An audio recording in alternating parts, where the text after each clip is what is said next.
In your Consumer 10 report tonight, nearly half of the initial unemployment claims filed last week have been flagged for potential fraud. That's according to the latest data out today from the Ohio Department of Job and Family Services. Yeah, this has become a big headache for many. In fact, some Central Ohioans are spending hours on the phone trying to regain access to their accounts.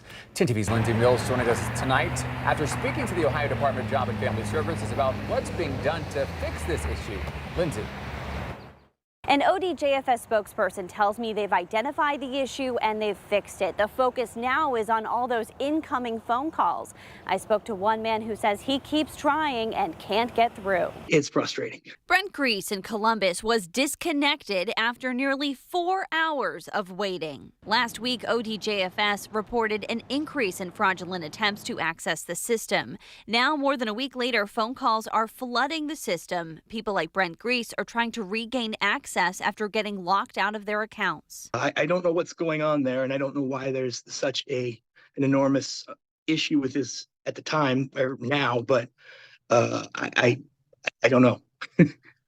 Something definitely needs to be done, it seems like. According to the latest data released Thursday by ODJFS, more than 22,000 initial unemployment claims were filed July 9th through the 15th. Roughly 10,000 of those have been flagged for potential fraud. That's more than 46% of the claims filed in that time. In Ohio, since the start of the pandemic, there has been $177 million in unemployment insurance fraud and $883 million in non-fraud overpayments, with the state's pandemic unemployment assistance $1 billion in fraud. Grease says he'll keep trying. He's now 3 weeks behind on his unemployment. And I have no one to talk to.